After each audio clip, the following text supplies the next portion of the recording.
Well, when I was a young lad, my parents gave me a Gilbert chemistry set, and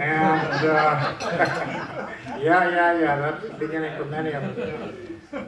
And I had already been playing with black powder rockets, but making homemade black powder and mixing zinc dust.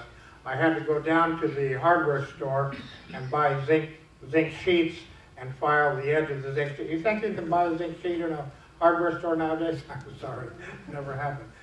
But so we file it down and get a little bit of zinc powder and mix it with the homemade black powder, and that kind of slowed it down. Gave us more density impulse, although we had no idea what that meant. And we were making little lipstick case motors and pen case motors and flying those around our backyard. Well, then we got the Gilbert chemistry set, and on one page it said, if you take sugar and heat it, it turns into carbon and water. Oh, well that's kind of nice. Heat it up. Oh yeah, black, carbon. On another page it said, if you take carbon on the end of a toothpick and while it's still burning and stick it into potassium nitrate, it will ignite. The carbon will burn with the potassium. Oh. Sugar, carbon, potassium nitrate. Oh man, let's do that. So we did that, and lo and behold, in our simplistic view, we took 1 part potassium nitrate, 1 part sugar, and mixed them together. Oh my God, it worked.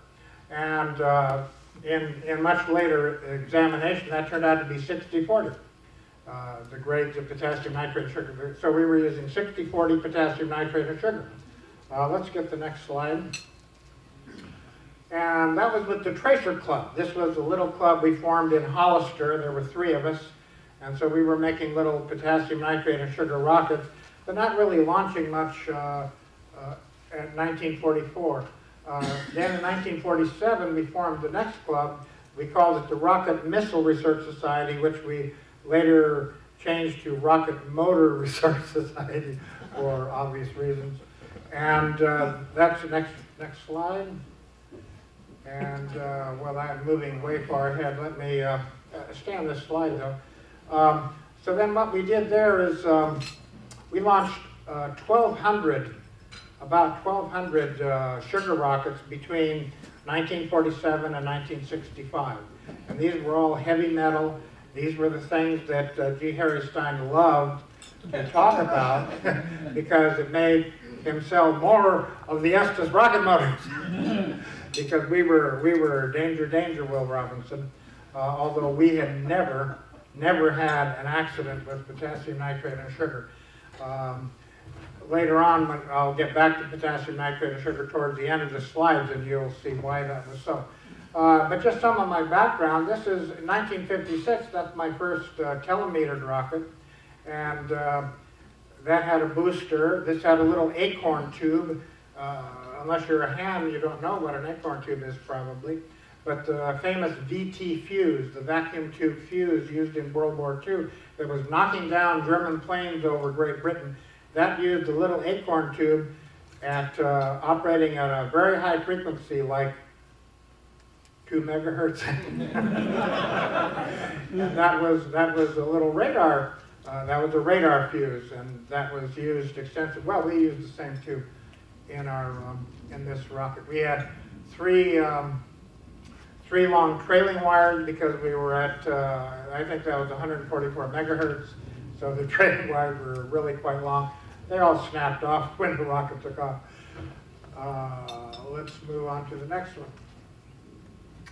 But you know, before Estes, and let's get back to the potassium nitrate and sugar, we were making little rocket motors out of fuses. Somebody gave us a whole carton of these replaceable element fuses, and we discovered that we could take the ends off, drill a little hole in one, that's an 1/8 of an inch hole, and refill that with potassium nitrate and sugar and put a core down. We had essentially an Estes, probably a B motor Estes. And we used these extensively in flying little models that had various wing and fin configurations. And so that was like an Estes-like rocket motor from an electrical fuse. Next slide. So this is what I know. First sugar rocket we launched in 1947, and sugar rockets for some. If you do you remember as a kid that some guy down the street showed you how to make a little bean shooter out of a clothespin or something like that? This information spread like wildfire all over the United States. I don't understand how. I mean, are kids telepathic or something?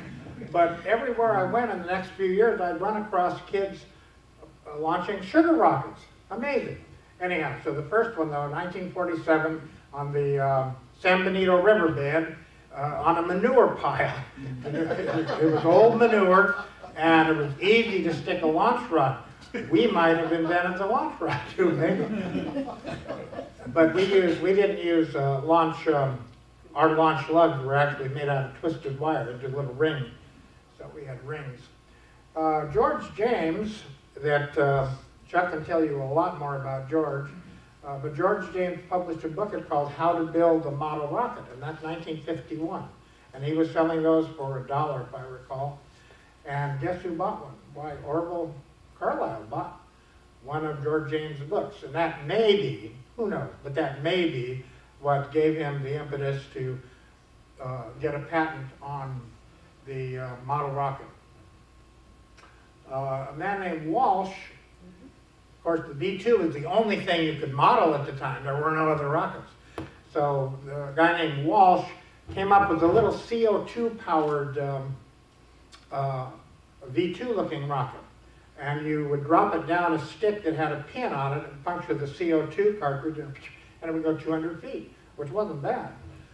So that was kind of the first real model rocket that was commercially sold, but it did not use propellant, it used CO2. In the 1950s, all of a sudden, rocket societies grew up all over the United States, actually all over the world. There was probably over 1,000 rocket societies in the United States alone. And these were in part supported by, the ARS wanted to support, at that time the AIAA was partly the American Rocket Society. And in fact, my former father-in-law, Howard Seifert, was the president of the American Rocket Society. He wrote an article called Ardent Youth, in which he kind of sort of left-handedly supported kids designing rockets, but said that they must have professional support, and that was an appeal to rocket scientists to help your high school students in this endeavor. And ardent, of course, not only means enthusiastic, it also means flaming. Well, there you go. Then 1956, Orville's patent. 1957, I was very proud to have been there. That's the first launch that Captain Brindley did at Camp A.P. Hill, and that was a micrograin rocket. And the Army supported kids building rockets, and they supervised the launching of the rockets at 2 locations, Camp A.P. Hill and the other side. Atterbury. Yeah. Then in 1958, Estes was founded, and woo, there we go. I wrote an article for Tim, and that's in his Peak of Flight magazine. If you want to look that up, go online, number 341. I have a copy of it at the table there. You can flip through it. It's only 4 pages long. Next slide. So this is the sugar rocket. Now that's a pretty big sugar rocket. This is 2 inches in diameter, 26 inches long. It had our standard nested fins. We would take 2 strips of metal, cut slots equal to half the diameter, half the circumference, and then turn one set over and lock it over the other one and form it into a circle that would slip over. So a very simple sheet metal fins. This one went 2.5 miles, and it was an end burner. Next slide. And to get it as an end burner, we had to use what's called permeable burning. So you had to create a very high pressure at the outset so that you'd have fingering permeability. The little fingers of gas would go through the propellant.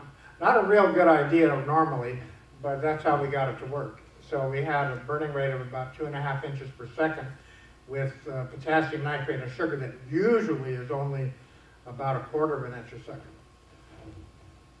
Spinner rocket, okay, and there are our little outboard jets, outboard nozzles, and those were canted.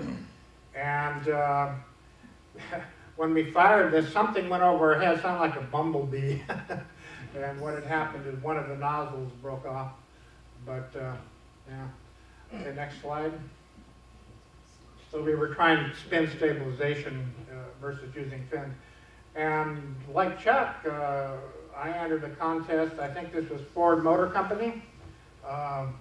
You know, some of the automobile companies have very interesting manual arts and auto design contests. I don't know if they still do that.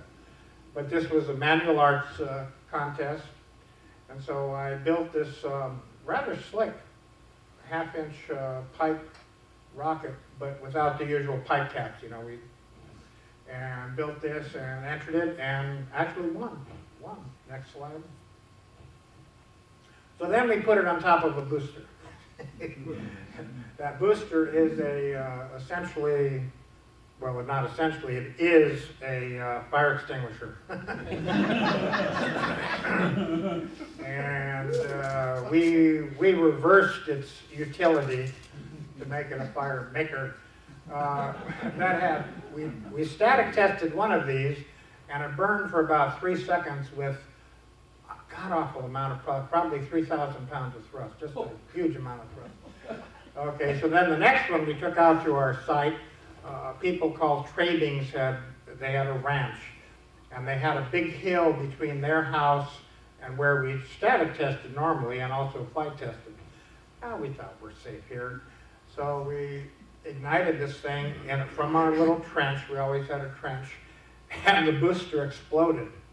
And half of the booster landed on top of their house. Sorry, Chuck, but sometimes you get 2 pieces out of a steel motor. So the training said, sorry guys, you're really not welcome here anymore, so we had to give up that site. That's where we did a lot of our liquid testing too. Next slide. Well, these little amateur guys at the age of 15 or 16 years of age came up with a hypergolic hybrid, probably the very first one in the world. So this is the scheme. That's a rubber ball. This is nitric acid up here, actually mixed acid, 10% sulfuric and 90% nitric. And that little ball was coated with wax. It's the only thing we could think of to keep the rubber from being eaten up by the nitric acid. And a standard Zerk fitting here. So we assemble this thing, and with some kind of minimal protection, we then pressurized it through the Zerk fitting. That's a little bag of black powder, not really to ignite it, but to create pressure here to lift that ball off of that seat. And when it lifted off, then the spring would go boing, and now we would have the nitric acid flowing, and it would ignite, not really from the black powder, but from the potassium chloride sugar that was in the asphalt grain. And this indeed worked, and it didn't travel very far. And of course the pressure dropped very quickly, and so it ended up just sitting on the ground going shh, but it worked. Next slide. Pollen buster. Okay. So the electric company and the electrical contractors in Watsonville, the gentleman's wife had an allergy. She was allergic to ragweed pollen. And so the only ragweed trees were on the other side of Mount Madonna from Watsonville. So they said, well, how did you get over here? Well, we'll give you rocketeers, you young rocketeers, $50. And you make some rockets and send them up there, collect some atmosphere up there to see if there's any pollen in it at the proper time of year, whenever the ragweed pollen should be prevalent. And so we did these. We put flypaper up here, and we had one in which, on acceleration, it would dump water out of a hole and thereby suck air in through the top. We only flew the flypaper one, and it was, we really couldn't tell if there was pollen or not, but that was the pollen buster. Next slide. We got the $50 though. And we got the use of all the conduit drops from any job they had where they cut the conduit off, and we had lengths from like this. Any of it we wanted, so we became the conduit rocket guys. Everything we made was made out of conduit. From that earlier, this is kind of out of order, isn't it? But from that, the first telemetered rocket, this is the battery pack. And since that was a tube, it had to have a B+ supply and a filament supply. So the little acorn tube used 1.5 volts for the filament. So wow, cool. So we just had a little 1.5 volt battery plus 45 volts. In those days, you could get a 22 volt battery that was the size of a 9 volt battery now. So two of those. So we had 2 of those and plus the 1.5, and you can see the trailing wires, and that was our little telemetry system. We took next slide. We took a variable cap, which is, it just has a leaf and a little screw to adjust it. We took the screw out, put a piece of foam rubber here, and soldered a nickel on there, so when it accelerated, the nickel would change the capacitance and change the frequency. So that was our accelerometer. And this is kind of advanced fin construction, I think, for that time. Look at that. That had formers, and that's sheet metal over formers, and then riveted to a fin cam. Next slide. And we started getting into instrumentation. Now this was on my return from the Air Force. And so that's a cantilever load cell. That's for scale, that's a 1/2 inch square beam there. And that's half of a strain gauge, and the other half of the strain gauge bridge is the 2 resistors you see there. Next slide. And then this is a hydraulic one that actually uses a real pressure transducer. And that's a hydraulic piston, pressurizes this area, and we get an output from the transducer. Next slide. And then 1956, I was in the Air Force, and it's very, very much like Catch-22. I don't know how many of you have seen Catch-22, but it's amazing. I'm ashamed to say that it was very easy duty. Not only was it easy duty, but it was easy to get whatever I wanted. And so I went to my company, my squadron commander, and I said, I'd like to do a TV show about how to build rockets and what rocket propulsion. Oh, well, that's very advanced. Sure, Airman, here's a work order. Go down to the flight line and get this thing made. Okay, all right, I'll do that. So then I went down to the flight line after first getting some Inconel from the scrapyard. Got some Inconel from the scrapyard and gave them the plans. And the F-86D mechanics built me a 7-foot rocket. I had to do all the guts, of course, but they built the airframe for me. And that airframe split in half, clear down the middle, so I would have access to the plumbing. And I had, I don't know if you know what a D2 tank is. That's an oxygen tank, 6 inches in diameter by yay. And then there's a D5 tank, which is small. Anyhow, those were my propellant tanks, and that used white fuming nitric acid that I got in North Africa from the jewelry makers. They use pure fuming nitric acid to do etching on silver. And so, you know, white fuming nitrato acido, acido nitrato. And so I would go and ask them for it. And one guy lifted up a tile on top of the sand, and there was a hole in the sand with a jug of white fuming nitric acid. Oh, great, yeah. Can you get me another one? So we got white fuming nitric acid. I took all of the herbs and things that I could find there on these funny carts. One card had like 2 opium flowers there because they were selling hashish and opium off of a card to anybody that wanted it. Not interested.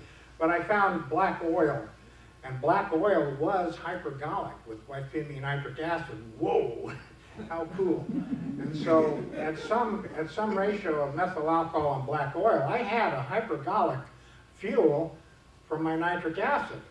And that's something I had been searching for when I was a young boy. And I knew, you know, the standard, like that stinky, methyl, anyhow, stinky stuff, skunk stuff. So there we go. And that had the same kind of acceleration testing thing. Next slide. And there it is. And that's a butterfly capacitor that we made by soldering each half to the tank. There's the tank coil, just one loop, and that was 620 to 700 megacycles in those days, not megahertz. And that's the transmitter tube, and this is the modulator tube right there. So that was our biliquid downlink. Next slide. Later on, we advanced and we decided, well, we're going to be the first amateurs to actually orbit a vehicle, orbit something. And this was even before Sputnik, a little before Sputnik. No, it wasn't. No, I see 65. Yeah, no. Okay, we had thought about it before Sputnik, but then we actually started work in 1965. So this is the 4th stage motor, and that's the runway for the signal cable. It had 8 motors in the 1st, 2nd, and 3rd stage, and then 1 motor in the 4th stage. We built 1 module of the first 3 stages and built this and tested those. In 1965, I was at Thiokol in Huntsville, and the other members were scattered all over the United States. So we it just faded away. The Rocket Motor Research Society declined at this point in 1965. Next stage, slide. Oh, yeah, I had a little rocket company for a while. This is 1962, and we offered a few things. I sold one of these, and this was a little micrograin rocket, and there's a little wind tunnel model we had done in a subsonic wind tunnel testing. Next. Now this is 1954. On leave from the Air Force, we launched this one, and this is a 2-inch diameter booster. This is a 1-inch diameter 2nd stage, and this is a 5/8 diameter upper stage. That's micrograin, and those fins were highly polished.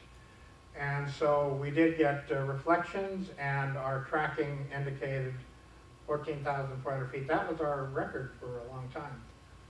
And please note that these photographs were conserved for me kind of accidentally, because I had sent them all to Bob Lester. Bob Lester is an amazing person. He spent his life researching micrograin propellant. Why? But he did. And so he's the real expert on micrograin propellant. He did window motor testing to determine the actual burning rate, and flew hundreds of micrograin rockets, often at 45 degrees, so that he could do range and actually calculate the vehicle-specific impulse. And his micrograins were eventually doing 45-second specific impulse, which when you multiply times the density of micrograin, easily is good or better than black powder. Whoa, not bad. Next one. And so we were a little ahead of our time here. This is a little aerospike motor. That's the propellant grain. And that's actually an aerospace igniter, and the spike. And this thing burned for about a second, and we took it up to altitude and fired it. Next. That's my 6-inch ramjet. We only did a flow test on this one, although we did a lot of ramjets. Next slide. Okay, this uses a flat pack parachute. So what we had is we put down a layer of tape, put some black powder on the tape and an electric match, then cover that with aluminum foil and more tape, put a parachute on top of that, and then seal that all up with tape. Now when you fired the black powder, boom, you get a parachute, and you could do that on a more or less aerodynamic vehicle without, there was no room clearly in the airframe. So that was our flat pack parachute recovery system next. And that's another ramjet test vehicle. Neither one of those had ramjets on them. They were just aerodynamic tests. Well, your ramjets, what was the fuel for the ramjet? It was generally solid fuel. Okay, solid fuel ramjets. Solid fuel ramjets, yeah. One you'll see in a bit was avgas. But next slide.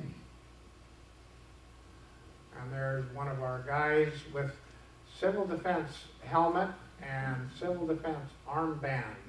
And there's a real good reason for that. We were actually members of civil defense. That's what we had, to protect the coast of the United States of America. We had observers all up and down, volunteers. We were volunteers. But we would put on our uniforms whenever we went out to test, so there was never a question asked. Official. Official. Okay. And you notice we always had either a slit trench or we took advantage of the geography to sort of hide, because these were heavy metal rockets. Next slide. And there's my first flag. And this is a Delta winged rocket, minus its wings. They came off at launch. Next one. And there's the one that used avgas. Okay, so this was a droppable fuel tank, and it had ram air and acceleration. So there were two forces to feed the avgas into the combustion chamber. And this had a little spike. That was way ahead of its time. Not the Poseidon, the next missile, naval missile used a spike like that. Yeah, Poseidon, yeah. And so what that did is at supersonic velocities, that made a shock wave, which we calculated would have touched the edge of that inlet. Then we had a booster down here to get it up there. And then that was two rudders, and those rudders were programmed with a German camera timer. So at like 5 seconds or something, it would pull those rudders over, and it was supposed to come back to us, but it didn't. I think the Bedouins are using it as a fence post or something. That was in North Africa. Next one. This is more modern, and Gene might be interested in that. This is how we were puncturing our CO2 cartridge. So we have a hollow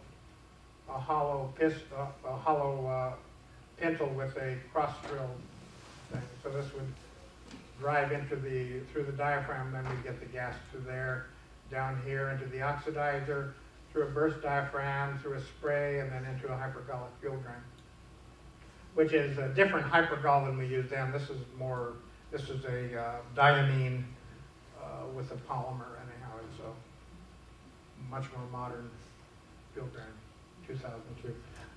Next slide.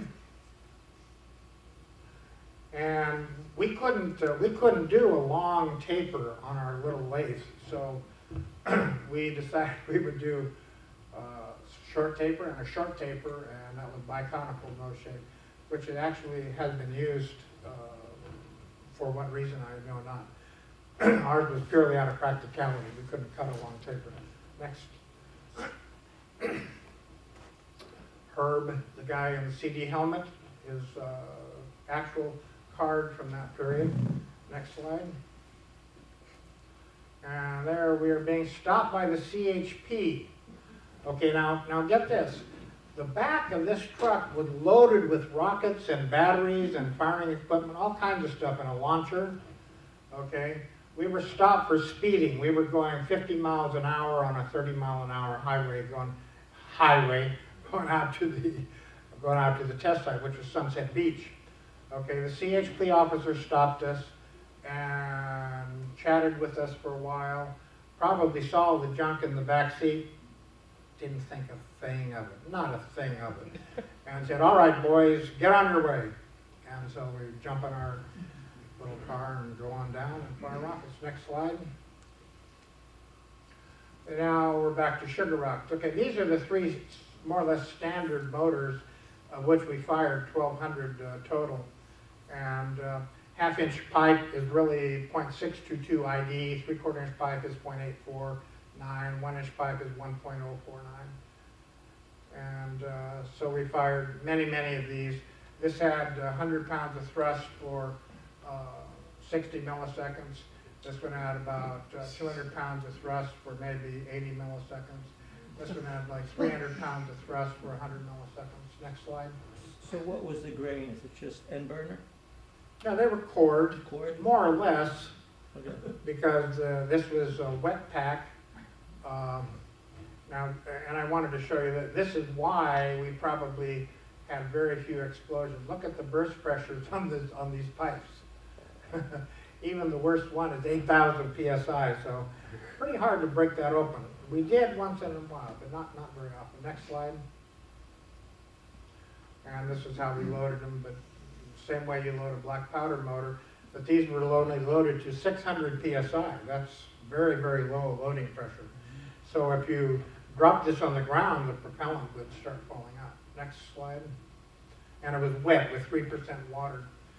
And here's, we did total impulse. So we had the recording string and a little rubber band to hold the string as a brake. We'd fire the motor and this would move this direction, pull the string, we would measure how much string we pulled and could calculate the height, and then that is what we use. Same way as Goddard, we use Goddard's formula incidentally to calculate the total impulse, which later turned out to be very close. But this was in 1951, we're halfway through high school. Next slide. And there's our mass action analysis. So there, see, we're only half of our burst pressures there, in the big one, way down in the mud on these, because this, as I recall, this is about 12,000 psi. So anyhow, so we were well in a safe range there. Next one. And there's this is out in North Carolina at a sugar meet, and they asked me to come out there and fire some sugar motors, the old time, old school sugar motor. And there's one, that's a half-inch motor burn. Now get this, this is only a 60 millisecond burn, and somebody actually caught that on that's incredible. Next, of course, this might be a still, and there we are, 100 pounds of thrust and 60 milliseconds. So, you can simulate this pretty well with the sledgehammer, just hit the load cell with the sledgehammer. Next. And I mentioned this earlier, this is how we made our fins, bent that into a half circle, that a half, hook those together, slip them over, wow, there you go, okay. But look at the date. Okay, next. And Frankfurt Arsenal, now this is after I'm a full-fledged ordnance engineer, wow. And this before the Apollo, I spent some time, it wasn't quite Apollo time yet when we did like 70 hours a week. And voluntarily, with very high morale, because man, we were part of a moon mission, holy crap, that was part of the language there. So anyhow, I had time, and so we made a proposal to Frankfurt Arsenal. They were putting together, and they already had their little black book for guerrilla warfare. And they would give these to various groups around the world so they could subvert their government and we could, no, that isn't happening at all. So anyhow, so I said, well, these are easy to make. And I'll show you how easy it is. So they said, sure, okay, here's some money. We'll come out to Fort Ord and you fire a few for it. And so we did. And we fired them from a pipe. And this had, a grenade is 22 ounces, so we had probably 28 ounces on the tip of these little half-inch things. And they were going like 390, 396, 392, so that extremely accurate. Fooled me. But anyhow, so they wrote that up in the improvised munitions manual, and somebody in the Philippines is probably making them. Now, Desert Publishing got hold of the report that we made and published it, and they were selling it, you know, with by anonymous. So I wrote to Desert, I said, no, it's not anonymous, it was written by Bill Colburn, and never heard back from him. Next slide. Is that running? Not running. Okay. Well, that's our static test system. This is supposed to be a video. Yeah, so this is a 20-foot container. Click the mouse on the video. Oh, click on the video? Oh, that's all right. No, it's okay.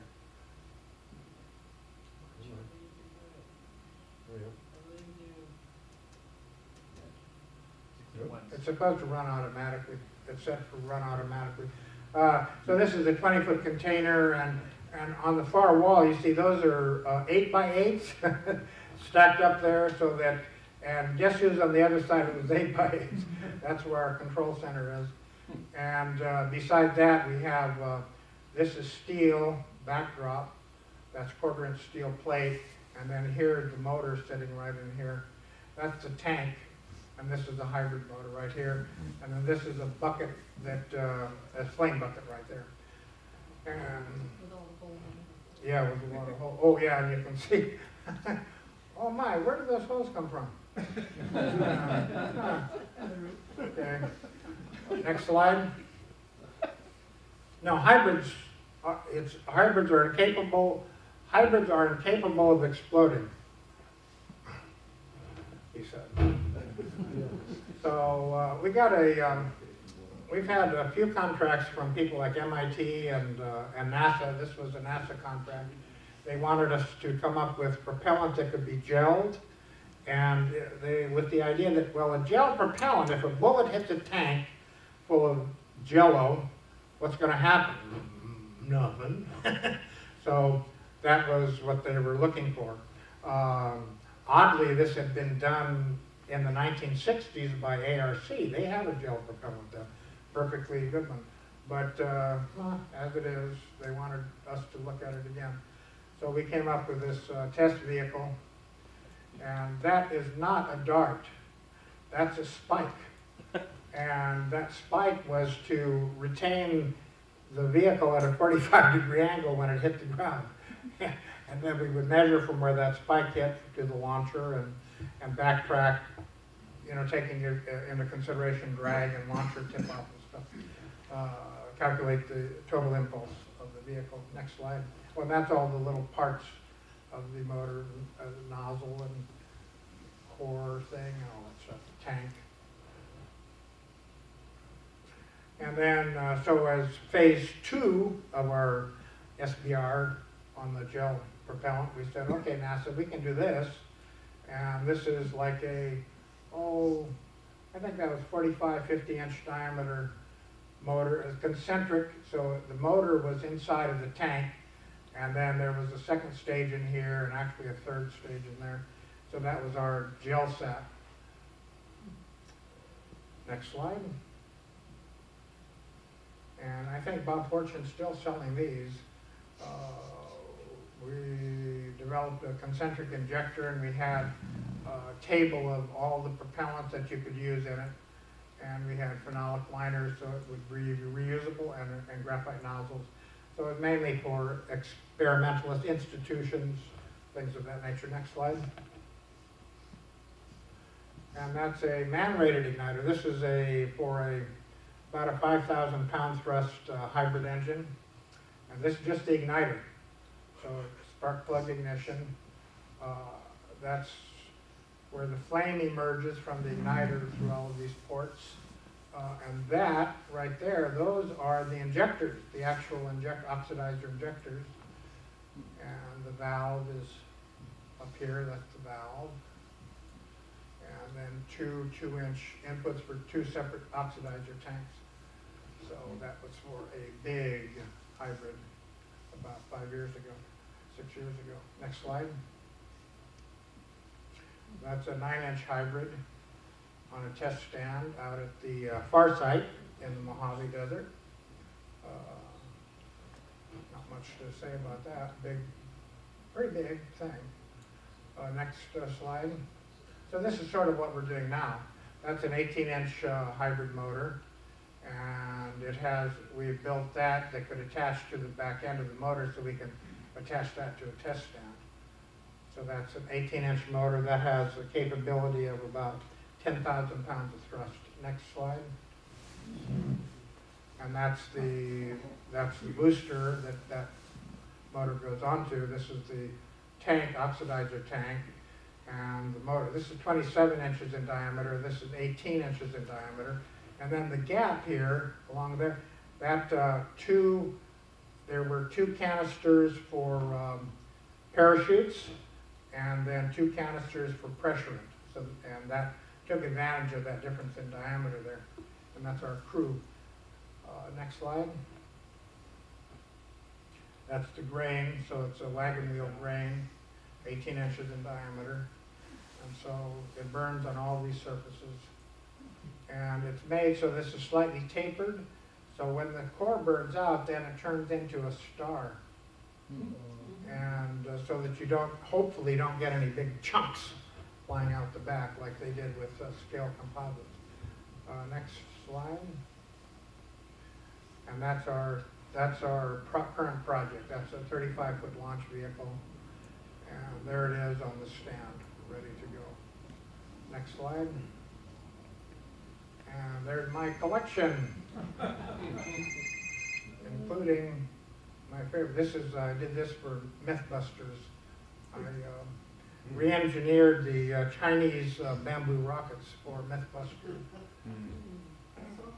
All right. You want to go to your NASA? Yeah, no, next slide. Okay. One more slide. No! There we go. Okay, next.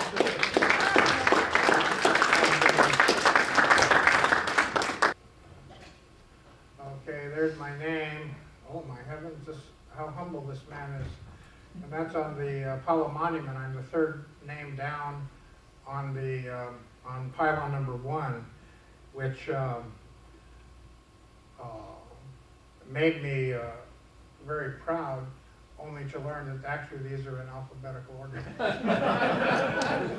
Next slide. There was only 200,000 engineers on the Apollo program after all. Okay, Little Joe 2. Okay, I was involved with Little Joe 2. Next slide. And there it is. Look at that baby. 86 feet tall, 8.4 feet in diameter, and it weighed 176,000. Next slide. I think that's all. Next slide. Yeah, 176,000 pounds gross liftoff weight. Next slide. And here's the specifications. You probably can't read those. That's enough, I think, just to know that, see, they have different numbers of Algols and different numbers of recruit engines on each one of these flights. Next slide. The Algol motor, 100,000 pounds over for 33 seconds. That's quite a motor. And the recruit motor is 35,000 pounds thrust for 1.5 seconds. Okay, next slide. So that makes that the world's largest clustered high-power rocket. Next slide. And there we go. Look at that baby go. Okay, now the purpose of this vehicle was to test just this section right here. They wanted to know if this motor, this escape motor, would pull that. Yeah, let's go over here. Would pull that the command module free of the vehicle and get it out of the way in case of a disaster. And I'll talk a little bit about that in a moment. Next slide. So when the parachutes opened, the snatch forces, the thing was traveling at such a high speed, the snatch force would have been incredible. So they had to stage the opening with reefing lines. So they had 3 reefing lines, and so I designed and rebuilt these reefing line cutters. They have a pull pin here, and that pull pin would pull back a firing pin and then release it. It's called a sear, and that would start a little delay in here, and then after proper delay, a cutter would go forward and cut a line that was passing through here, the reefing line itself. Where is it on the rocket? Pardon me? Where is it on the rocket? Oh, it isn't. Yeah, oh, well, that's right in there underneath the forward heat shield dome. Okay, next. And there's several of those. And in order to get that dome off, the little dome, there's an apex dome here called the forward heat shield.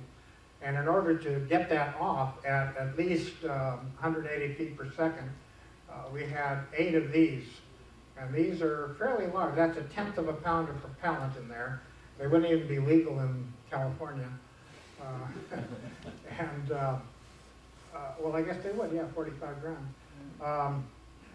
And there were 8 of these, and they actuated mortars, 4 mortars that pushed the forward heat shield off. And later on, in actual flights, those were used to uncover the parachutes so that the 3 parachutes could be ejected on return to Earth. Wow, good idea. And also to uncover the docking ring so that the LAM could come back and dock and the guys could come back into the command module. Another good idea. That's called a standard, a NASA standard initiator. And these were devilishly hard to use because they're very, we call that in order, we call that brisant. And that means, hey, all right, yeah. That means that they punch really hard, and it's difficult to get a smooth, nice ignition with them. So we had to put a little thing in here called the debris catcher to kind of slow that down. Next one. And that we developed, I think that was the Pyro first, the first chemically milled closure, and this was on the end of that cartridge. So what happened is the thin part burst first, and then there was still some ignition process going on, and then when it fully ignited, these pedals then would fold back. Next. So now, on the side here, I don't know if you can see, well, yeah, there's kind of like that, okay. There are 2 40-foot runs of 2-inch by 1-inch rectangular tubing going down the side of both the LOX tank and the kerosene tank, JP4. And they had, next slide. And they had this flexible linear shaped charge on an aluminum carrier that had this chip. And this is 175 grains per foot. That's very, very powerful shaped charge. This will almost cut a 1-inch plate in half, almost. And it'll easily cut a 1/2-inch plate, which was our specification. And this simulates the wall of the tank.